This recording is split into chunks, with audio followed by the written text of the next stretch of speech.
Okay, fantastic. So welcome everyone. Good afternoon. Welcome to today's Winter Science Speaks seminar. My name is Heather Segali. I'm the Education and Outreach Director of the UC Davis Tahoe Environmental Research Center. To learn more about TERC, the research we conduct here and around the world, the public education and citizen science programs we provide for the community, and our work with government agencies in the Tahoe Basin and beyond, please visit our website at tahoe.ucdavis.edu. I'll pop that in the chat for you. You can also find out how to follow us on social media, how you can participate in our activities, how you can be added to our mailing list if you're not already on it, how you can help support our activities, including these monthly lectures.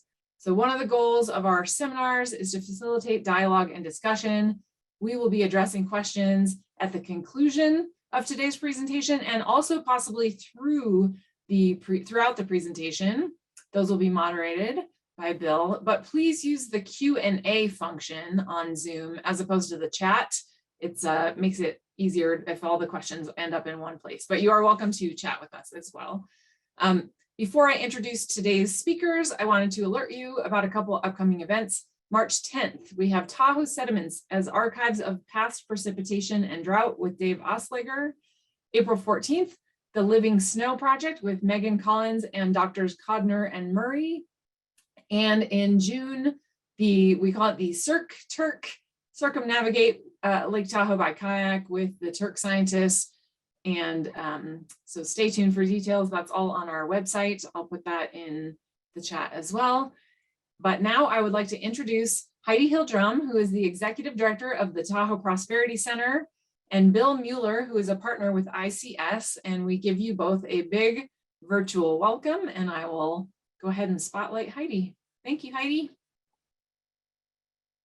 Thank you, Heather, for the introduction, and welcome everybody. And I, as Heather said, I'm the director of the Tahoe Prosperity Center. And for those of you who may not be familiar with the Tahoe Prosperity Center, we are the regional community and economic development organization in the Lake Tahoe Basin. We work in Nevada and California, North Shore and South Shore.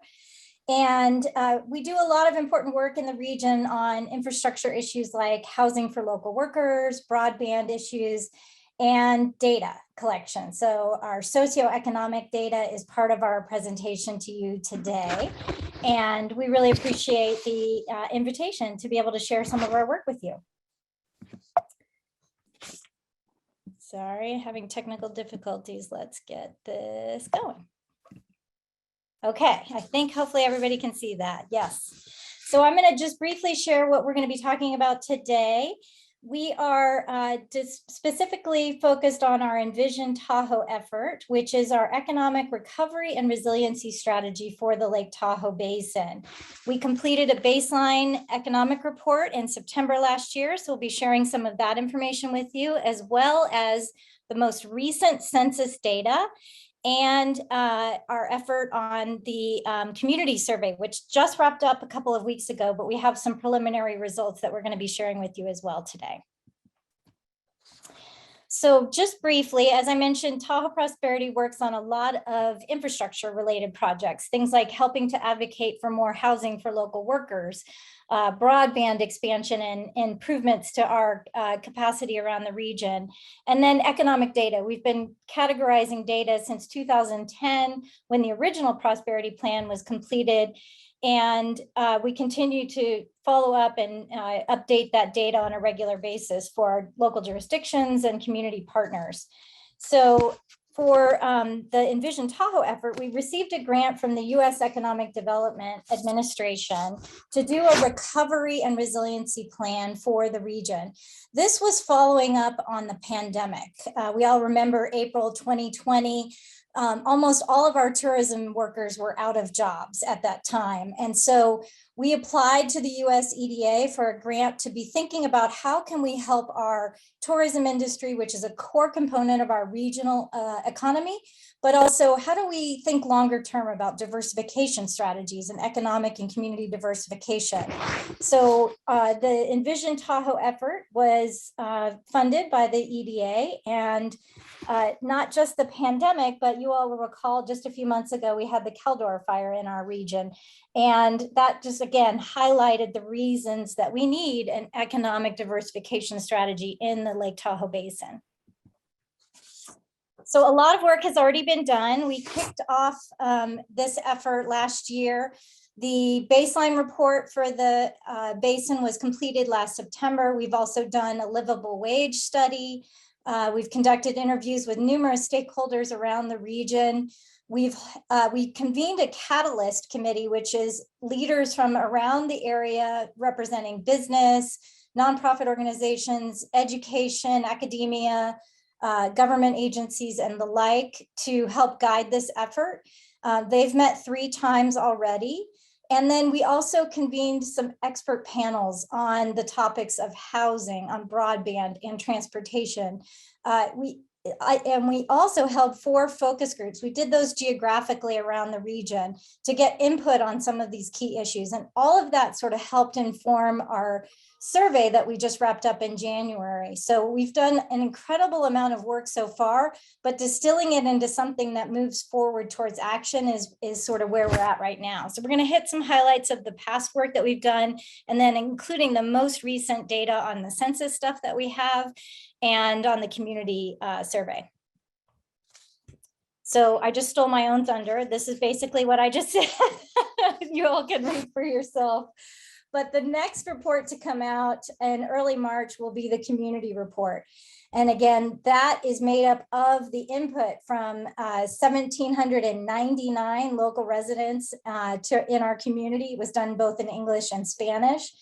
It will contain the census results and the analysis of the trends. There's some really interesting census data. I won't steal Bill's thunder on that, but we will be sharing that with you. And then most importantly is we don't want this to be another report. We need this to be a strategy that we can act on, because if we don't have actionable strategies, and if we don't have tactical work plans, we will all get caught up again when the tourists start coming back, as they have in huge numbers over the past 2 summers during the pandemic, and forget about the diversification strategies that we really want to put in place for the long term. So a couple of key takeaways before I pass it over to Bill is that, again, the K12 fire highlighted, just like the pandemic highlighted, that our economy is very susceptible to smoke, to wildfire, to pandemics. Our tourism workers, they're the first to be laid off when there are no visitors here. They have unstable hours in their jobs. Many of them have to work 2 or 3 jobs to make ends meet. Housing affordability, we all know, is a challenge in our region. It has become even more of a challenge with the Zoomtown phenomenon and folks moving here. What we're trying to do is show that some of those negative environmental impacts that Turk is so good about highlighting through these science presentations, negative impacts to the clarity of the lake, negative impacts to the environment, obviously also relate to the economy. So if we have a wonderful blue lake that we want protected, then the visitors will continue to come, and that does help our economy. But we also need to be thinking more sustainably about that. Over-tourism is a significant issue in our region, and that's a harmful factor to our environment. So how do we balance these things moving forward? And that's something that is at the core of the Tahoe Prosperity Center. We are very much an organization that looks at community and economic development with the environment in mind. We are not going to recommend solutions that would have a negative, harmful impact on our blue lake and our beautiful mountains and forests. And so now I'm going to pass it on to my friend Bill Mueller. Bill is going to share the latest data with you, the census information. He's a partner with Integrated Communication Strategies. He's someone I've worked with for many, many years. They were the winning firm for the RFP process that we put out for the Envision Tahoe Economic Recovery and Resiliency Strategy. And he has a long history of working on triple bottom line economic development. So I'll pass it on to him now and let him take over. Thanks, everybody. Thanks, Heidi. So good afternoon, everyone. Again, Bill Mueller with ICS, and I'm happy to be with you today. And thank you very much for the invitation. So my job over the next 20 or so minutes is to share with you all of the various qualitative and quantitative data that we have assembled, both our own as well as from previous studies done by Applied Economics Development as well as Beacon Economics. And we'll be talking more about that over time. So as you look at this slide, you can see that we have produced essentially a baseline report, a way of sort of assembling all in one place, one platform, a number of really important pieces of data about the population of Tahoe, about jobs in Tahoe, about the nature of industry, and essentially the journey that Tahoe has been on over the last 10 to 20 years. So we encourage you to check that out. I believe someone put the Tahoe Prosperity Center website in the chat, and you can find this loaded there. But it has a lot of important information, again, sort of establishing a baseline. So one of the pieces of research that was included in that baseline report is a look at Tahoe's jobs and job mix and where those jobs are concentrated.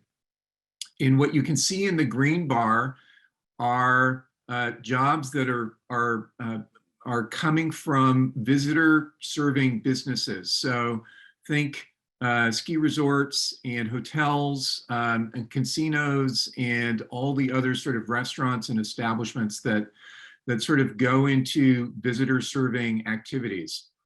It is the dominant job cluster for Tahoe, not surprisingly. What is a little bit surprising to us is that the health and wellness sector and the environmental innovation sector, which have sort of placement in the Tahoe Basin, have been relatively stable, where outside of the Tahoe Basin, we've seen growth in the healthcare sector and the environmental sector. This is very curious to us as to why there's been relatively flat or modest growth in these areas. And we think that part of the reason is frankly, the housing challenge is making it very difficult for workforce to live in the basin. So we have many different theories, but this is some interesting data for you to consider. The other piece of data that we're sharing from the baseline report, and then we'll get on to the community report, is a way of looking at sort of the complexion of industry in different communities. You can see Lake Tahoe down below, and it is sort of divided up into general sort of industry classifications that the federal government uses. So things like construction, leisure and hospitality, that's the tourism industry, of course, manufacturing. And what you can see is that in olive, the leisure and hospitality jobs make up a significant portion of the Tahoe job base. And when you compare that to Truckee, still, you know, a tourist mecca. Reno, which used to have a significant tourism proportion. Lake Tahoe is sort of more or less unbalanced in the dominance of tourism.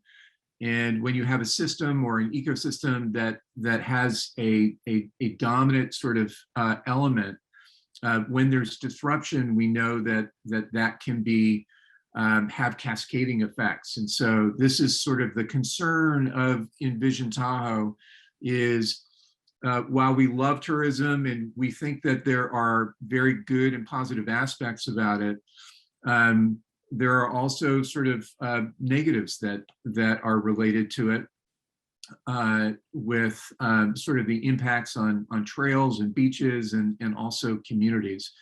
And so we want to make sure that we're thinking about the economy in sort of a holistic way. So,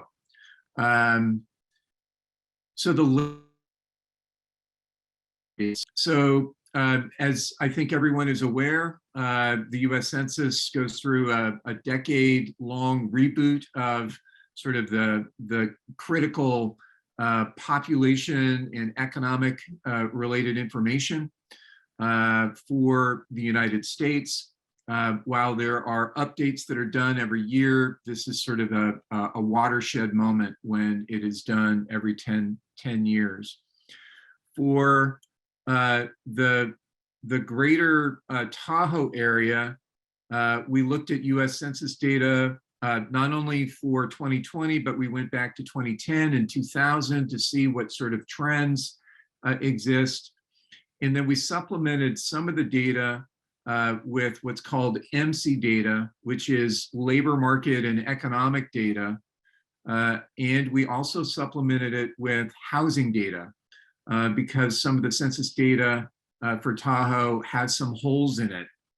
And that's a really important sort of thing that we want to highlight. One is that there are some limitations in the census data, and it's related to the fact that, as you know, Tahoe is a complex place. It's split across 2 states, 5 counties. It's 18 communities, 1 city, and it also happens to be 2 metropolitan statistical areas.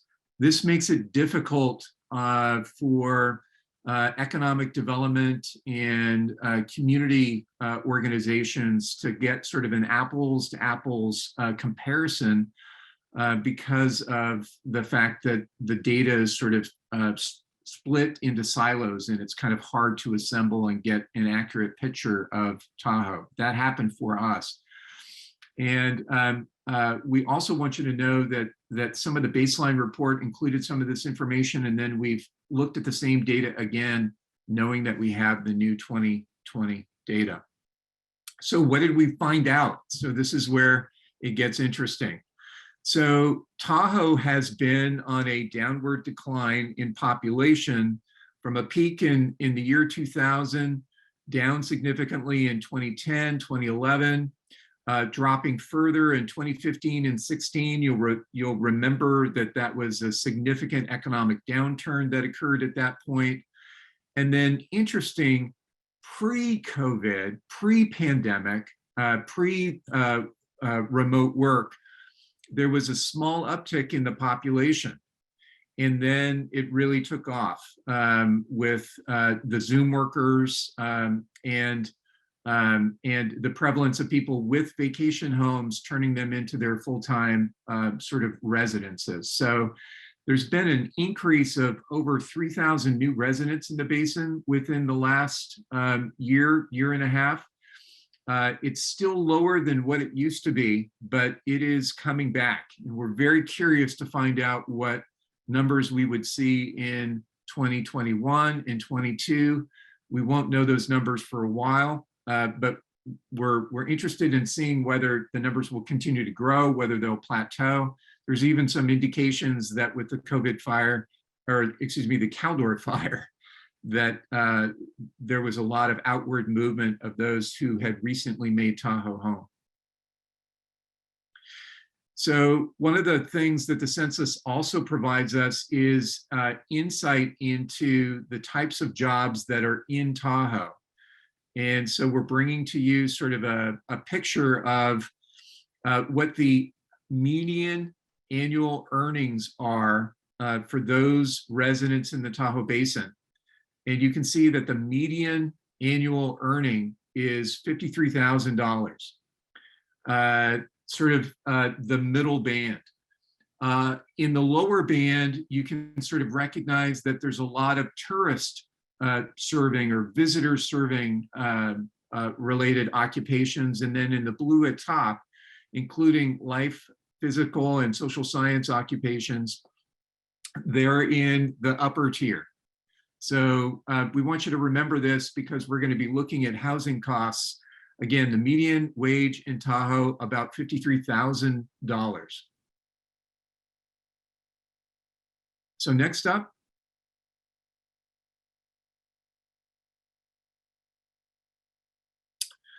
So now we're turning our attention to housing, and what the census has told us is that the total number of housing units in Tahoe has increased 1.35% over the last 10 years, or about 60 units per year.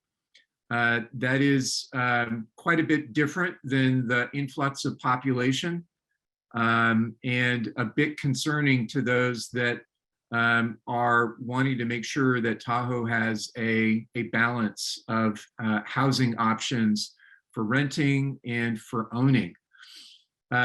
There is a very limited number of units for people living in Tahoe. Right now, the median home price in January is $950,000 for a home. And that is triple what the cost of a home in Tahoe was just over 9 years ago. And important to note, when we went out to Zillow and Redfin and to Realtor.com and other real estate sites, listing sites, there was not a single home in the price range for a person that was earning the median income in Tahoe in January. So this sort of underscores the housing challenge that we face in the basin. And to further illustrate that, on the next slide, you can see Tahoe in blue, that the gap in housing sale price and median home prices is actually getting farther and farther apart, even in high growth areas like El Dorado and Placer County. So this is definitely a concern for Envision Tahoe, and the fact that local residents are being displaced, that they're driving in from Carson City and Markleeville and Truckee and Auburn, and driving and impacting the roads, but also air quality is a very, very significant concern of ours. So now we're turning our attention to sort of the makeup of Tahoe today. And Tahoe today, as opposed to 10 years ago, is much more diverse. The overall white population now makes up a little bit over 70% of the population mix. It was closer to 80% 10 years ago. So Tahoe is becoming more diverse, but this was an interesting thing that we uncovered in the data. In orange, you can see the state of California, the overall Hispanic Latino population growing from 37% to 39%, red from bottom to top. In the state of Nevada, you see a rise in the Hispanic population from 26 to 29%. In Tahoe, however, it actually is flat to down, that the total population of the Hispanic population in the Tahoe Basin is about 12,000. And this is, again, curious to us, where we're seeing a lot of growth in other communities, but not here in Tahoe. And again, we have some theories as to why that might be. Next up, whereas the white population is reduced, the Hispanic population and the Black population relatively flat, the people who identify as Asian actually increased significantly over the last 10 years, a point that we didn't see in the previous 10-year span. So again, the nature of Tahoe is much more diverse, but it is also quite distinct from the surrounding communities and the surrounding counties that ring it.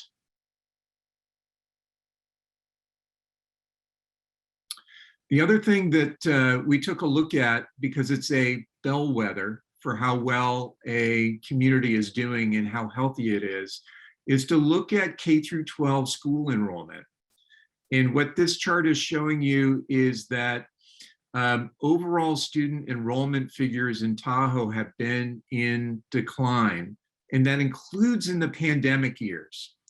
So this too is curious to us, that the fact is that at least in the time period over the school years that we were able to examine, the overall number of kids that are in K-12 schools has been in decline. Now, we have a couple of theories about that, including the fact that there have been a number of new residents coming from the Bay Area, and that it is possible that many of them elected to keep their students who were being taught remotely in those school districts rather than transferring them into Tahoe. So again, this is another one of those areas that we want to continue to keep track of this, look at next year's figures and the figure after that to see whether the trends are holding, whether the decline is going to remain sort of stable, or whether it's going to plateau or rise again. The reason why this is a bellwether is that it is an indication about how family-friendly a community is and whether or not a family can reasonably afford to live in Tahoe. And so that's this is pointing to the fact that it is becoming less and less affordable for families to live in Tahoe. Now we're going to turn our attention to the Tahoe Community Survey. So this is a really important sort of touch point, because Envision Tahoe just didn't want to look at the census data and MC data and real estate data and data that comes from economic studies. We also wanted to touch and talk to actual residents. So we're going to describe what we did and then what we found out through this, this public opinion survey. So how did we come up with the survey questions? Well, as Heidi relayed, we used not only all of the quantitative data that we had assembled up to this point as part of this project, about 5 to 6 months worth of quantitative data that we assembled. We also did stakeholder interviews. We also did expert panels, and then we did 4 focus groups, and we tested themes and ideas in order to really hone in on the questions that people wanted to ask and the feedback that was most important for us to sort of pinpoint. So we then sort of built a survey instrument, and before putting it into the field, we ran it by a bunch of people to make sure that it was balanced and didn't have leading terms, that we were asking the questions in a way that would be clearly understood. Important to note, we also put the survey in Spanish and worked with a variety of Spanish organizations to make sure that we were getting deep into that community as well. We were in the field for 3 weeks, and in what you can see here, we got over about 1,800 rather, responses. The sample, ultimately, the results that came in are proportionate. That there wasn't sort of more responses in one community than the other. We looked at the population sample, and it sort of roughly held up to and was proportionate to the population in the basin. That was good. It does tilt towards resident homeowners. There are higher responses from women. That's kind of typical overall for surveys, but especially in Tahoe. It includes both voters and non-voters, and as I mentioned, it was conducted both in Spanish and English. And now we'll share with you what we heard, what we learned. So as a public opinion poll, you essentially want to start out by asking sort of a warm-up question, and most polls start out with a right track, wrong track question, and that's what we asked. overall, do you feel things in the Tahoe Basin are generally going in the right direction, or are they on the wrong track? And by 63%, the respondents said that things in Tahoe were on the wrong track. Now, you might be dismayed by this, but our research firm looked at the top 5 national polls that were conducted in the field nationally at the same time. And essentially, this is a very common response. The low was in the low 60s, and the high for some national polls were in the 70s. So the fact that 63% of people felt as though Tahoe was off track is not necessarily exceptional. What we will say is that in the polling that we have done in other communities in previous time, is that the intensity of people's frustration and anger and dismay and disillusionment that comes out in surveys like this is higher than what we've seen in previous times. And it seems to be peaking in the January, February timeframe. We asked a question about living conditions for local residents. And this question was only asked to full-time residents. And 76% of respondents reported that they're able to live in reasonable comfort in Tahoe. Now, remember that the responses came from a large portion of resident homeowners. So we would expect this response. But even so, 1/4 of respondents, 24%, noted that they struggle in some way in the Tahoe region. And part of what is in that are people who identified as being on the brink economically, people that were thinking about moving, people who were planning to move, and those that were having to work at more than one job in order to make ends meet. And in our Hispanic Latino sample, this was a much higher proportion than the English-speaking panel that we asked this same question of. We asked a question about what makes Tahoe great, and 75% of respondents said it was the lake. It was the natural beauty of Tahoe that made Tahoe special. The mountain outdoor lifestyle, also the ability to access amazing recreational opportunities. We asked a bunch of other questions as well, or prompts rather, that they could choose from. And while these didn't rank over 50%, they're still worthwhile to note. So a sense of small town feel, the fact that people are committed to problem solving, education. So these were some of the other responses. Then we turned, having spoken about what's great about Tahoe, then we asked them, well, what's challenging, or what are threats to the quality of life in Tahoe? And we asked them for essentially out of 18 different factors that again had sort of come up in our research that we test with focus groups, which ones came out on top. And it was a lack of stable housing options for workers that was the #1 response across the board. And you might be wondering, was it higher in North Shore versus South Shore?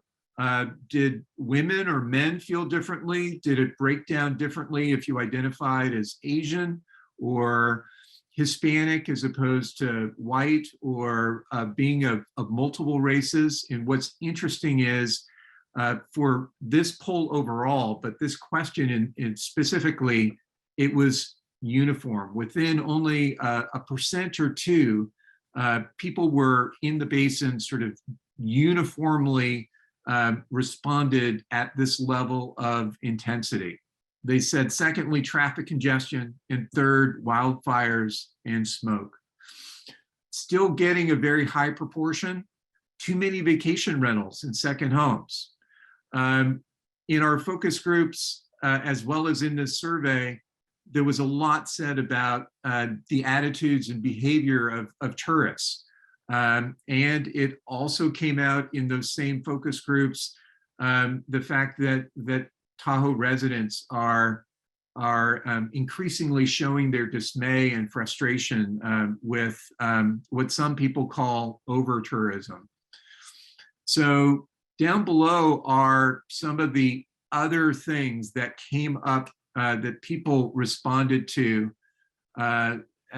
being, less of a factor, but still things that we want to pay attention to.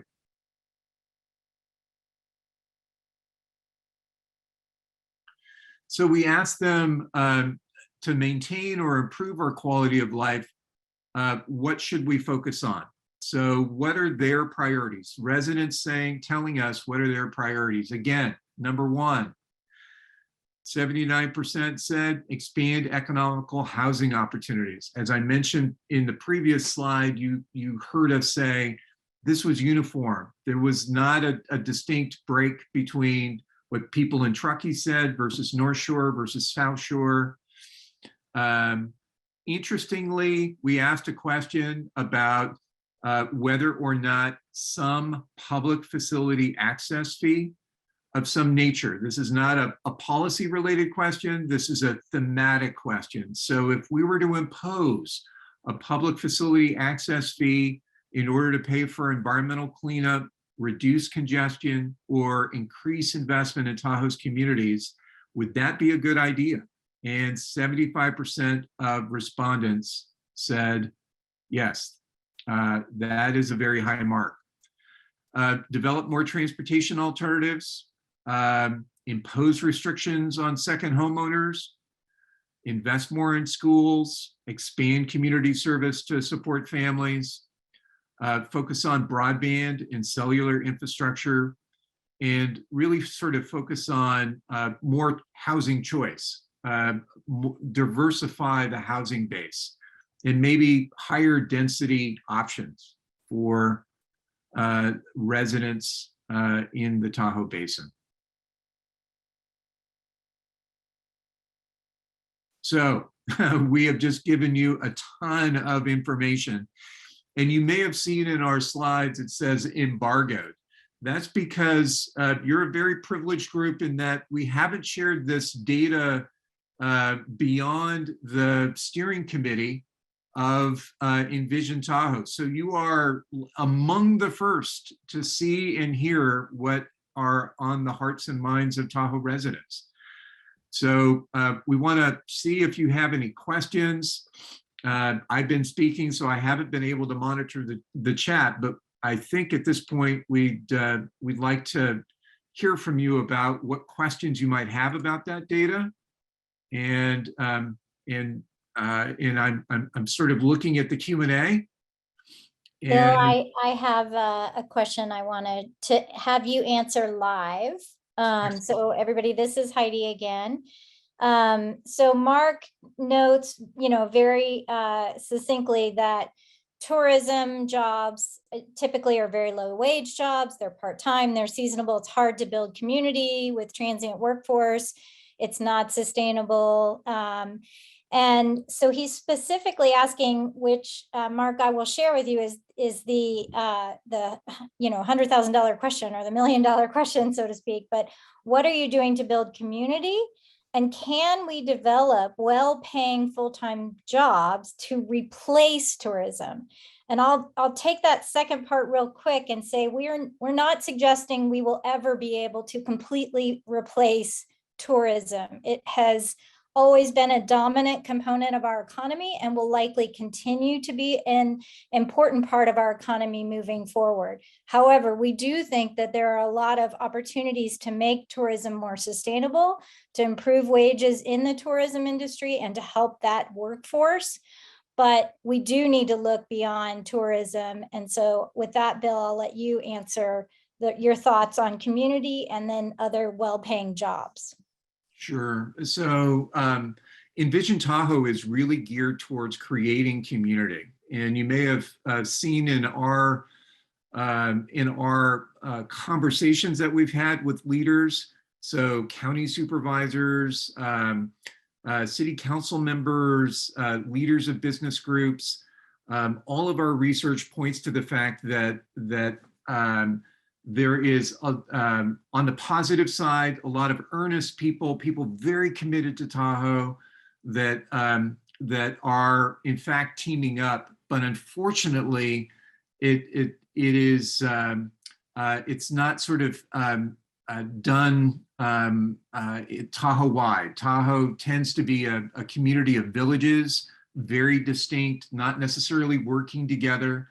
In Envision Tahoe, part of what Heidi and the team are really sort of committed to is creating the data that's really solid, sort of empirically tested data to help local decision makers sort of pinpoint what the true issues and challenges are, and then sort of bringing people together to work on those challenges and in sustaining the conversation. So Envision Tahoe is really meant to be not just a data exercise, but really sort of an opportunity to rally around the data and use it as an opportunity to sort of provoke conversations and to begin to set some priorities and some direction about how we can address these issues. On the issue of tourism, Tahoe is not unique. Other communities are, especially mountain communities with amazing beauty and environmental assets, are really challenged by the tourism-based economy.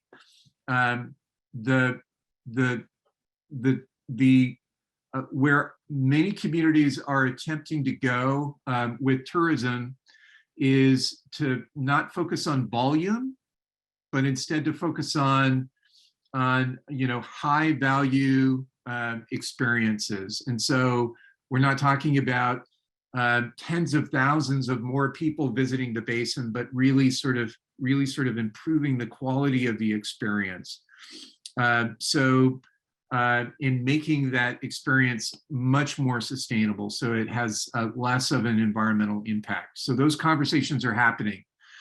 The other thing that Envision Tahoe is really focused on is there are other aspects of the local economy, namely healthcare and wellness, that have relatively low environmental impacts, that pay very well, that offer an opportunity for people to have a house buying salary. And so that's the other sort of attention that we are bringing through Envision Tahoe, is looking at the other economic clusters, other business types in industries that are sustainable, that have a low environmental impact, that we can bring to Tahoe or grow in Tahoe in a way that will strengthen the economy, because we will have diversified the economy, made it more or less future-proof.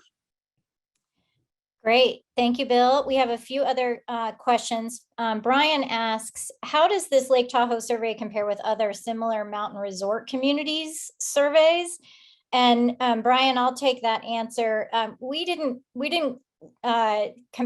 compare other. I don't think all mountain communities do a survey exactly like this.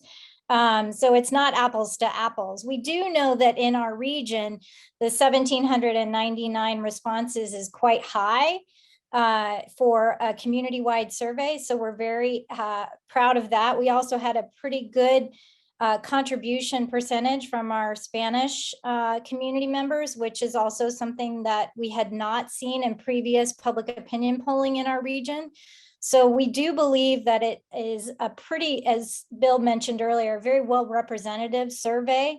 We will be comparing some of our action plans and solutions to what other communities have done towards economic diversification. There's a few good examples from other mountain resort communities, but it's not possible to really compare an apples to apples survey with Breckenridge or Mammoth or other communities like that. So I hope that answered your question, but if not, please add a clarification in the Q&A. And then William asks, does the plan contain specific recommendations village by village. So Bill, I know I'll answer real quick. We're not at the recommendations component yet. We're just starting that process right now. And Bill will be authoring some of these tactical work plans. So I'm going to let him answer that one for you. Well, I think Heidi, you just answered. We're at the point now, we're at the sort of the transition from doing a lot of research over the last 5 months to really making sense of it. Where the data is sort of pointing to is that tourism, just being very practical, will continue to be a mainstay in Tahoe. But are there ways in which we can make it more sustainable, lighter footprint, more kind to local communities and residents? And as you know, there's already many conversations happening on that. We have, there's some ideas from other communities as well as those that are being proffered here.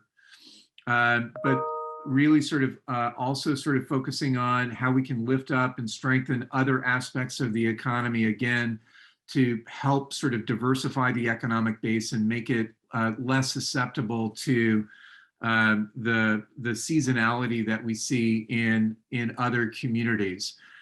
We do envision that the action plans that come out this spring and summer are going to have sort of a make some sense at a regional level, but be activated at a village level or a community level, because that's where the ownership is.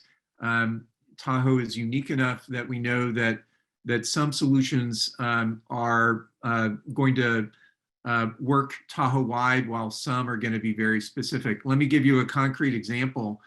There was a really remarkable transit service done this past summer in North Shore that took cars off the road and really sort of amazed traffic operators by how much local residents as well as tourists would actually use these micro shuttles.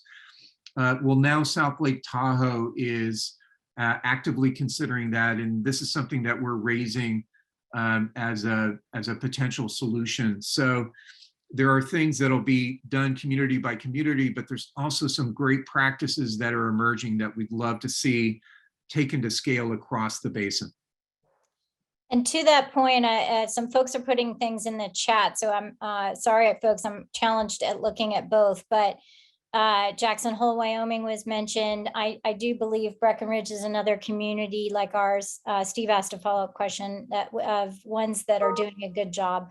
No one's really doing a perfect job. Housing is a challenge in every mountain resort community that we look at when we compare information.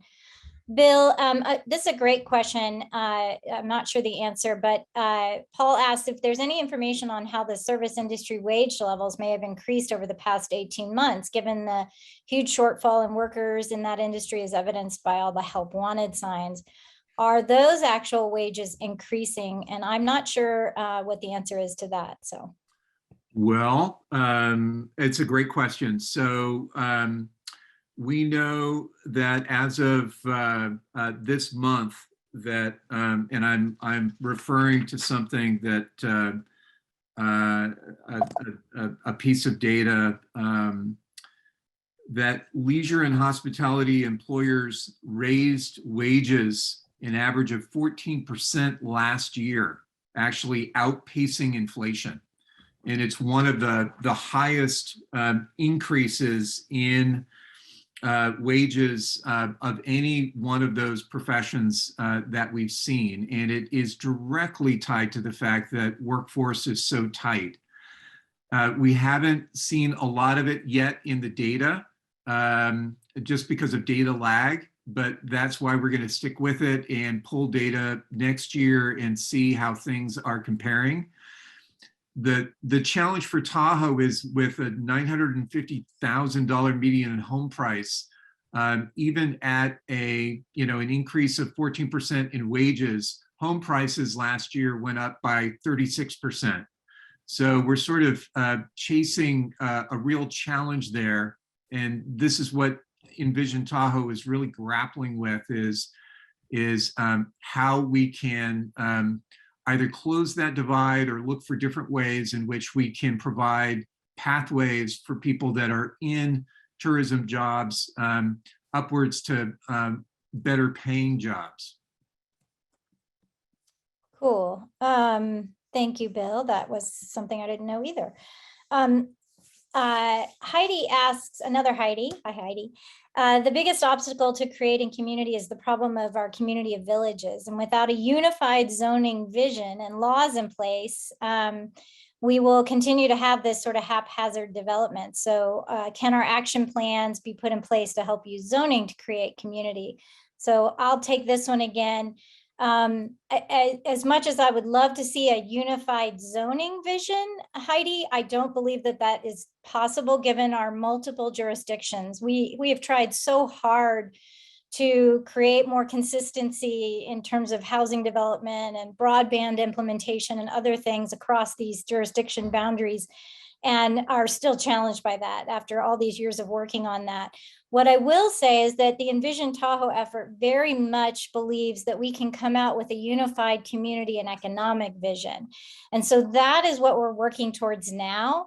And we believe that the tactical work plans that will come out of this effort will help us get in that same direction. It may look a little different in Placer County than it does in Washoe County, or that it does on the South Shore in El Dorado County and Douglas County. But we do hope that a unified community and economic vision will help us get there.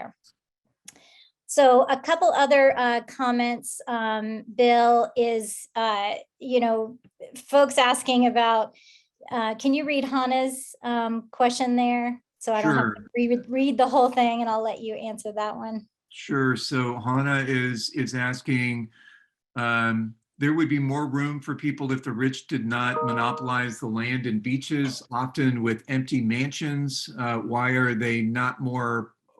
there not more public beaches instead? So beaches have more room for tourists, people desperate to escape into the beautiful mountains, which is actually belonging to everyone. A lot of what Hannah is talking about came up in our research and came up in our focus groups, and to a degree came up in our survey. There is a challenge in Tahoe in that it is an absolutely remarkable place, and well over 90% of the landmass is in federal stewardship, as I'm sure you all know. And the available land less has been used. There's very little left. And so from a practical standpoint, the question comes, are we using the land that has been developed? Are we using it to its highest and best use?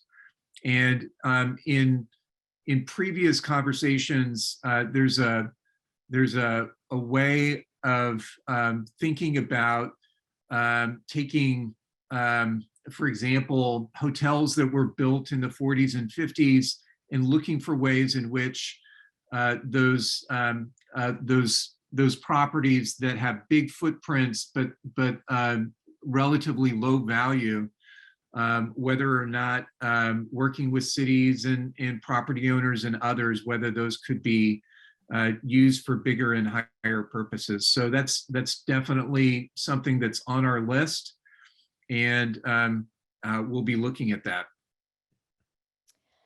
Thanks, Bill. And then the next two questions are from Jackie, and I should be able to answer these, I believe. She mentions the 2010 Prosperity Plan, that there were 3 clusters, each containing action items, and there was a lot of focus on sustainable tourism, and she asked what happened to that. A couple of things I can mention there, Jackie, are one, that the 2010 Prosperity Plan was completed right as we were coming out of the recession. So while it had a lot of good strategies and actions, there was no organization that was able to move most of that forward, because it took a few years until the Tahoe Prosperity Center was actually founded after the completion of the Prosperity Plan 1.0. We're calling this Prosperity Plan 2.0. So Tahoe Prosperity Center was founded a few years after the completion of that. We were well into sort of the recovery mode of the previous recession, which then allowed businesses and others to sort of transition back to focusing on tourism. So much of those initial action plans sort of fell by the wayside. The other component that she mentions here is that the data and results presented are very close to previous surveys over the past 20 years. And how does this lead us to solutions? Given that you mentioned the goal is to inspire more public conversations and manifest solutions, and are we facilitating these meetings? So, and she also has a follow-up, is this going to result in an RFP for another 20-year shared vision? So I'm going to let you take that one, Bill, because this process, Prosperity Plan 2.0 is different than Prosperity Plan 1.0. So it is. And so there is a bias towards action. So both the Heidi and her Tahoe Prosperity Center board have been very explicit with us as the consultant team that this needs to result in something, that this is not a visioning exercise. This is really sort of a get down to business. We need to really sort of activate some strategies. So you'll remember one of the opening slides saying that this is a 9-month process. So any good process like this necessarily needs to be predicated on data, because we need to make evidence-based decisions. And so we spent a lot of time looking at the qualitative data, looking at the quantitative data, and now doing a big sort of touch base with the public and making sure that we are well aware of what public attitudes and priorities are. In the month of February, we are really sort of turning our attention towards what do we do about it? And we're in very significant conversations with a 30+ member steering committee that is made up of public and private and community sector. And they're giving us guidance on the focus areas that we want to focus in on: housing, transportation, sustainable tourism, focus on a way in which we can activate these strategies both at a regional level, but also sort of locally applied.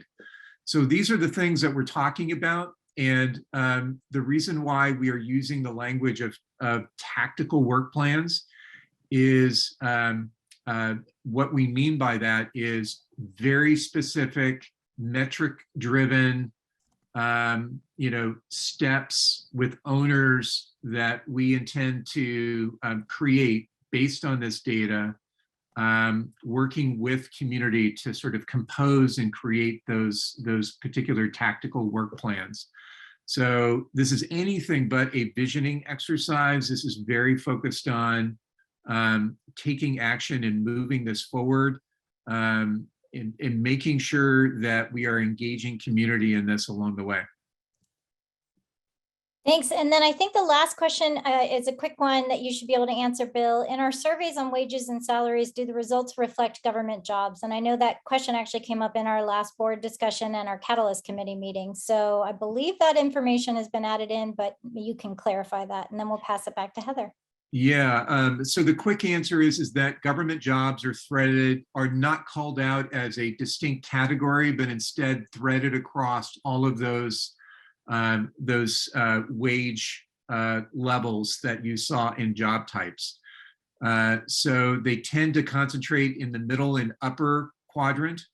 And so while we don't call them out as distinct, they are in the data. Great, thank you. Great, thank you very much for this informative presentation. It was better than just reading the plan. And then any questions, you can forward them to me and I will forward them to Heidi and Bill, or you can go direct to the website. I put that in the chat again.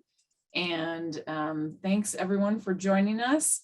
Our next event is on March 10th, and you can find that on our website.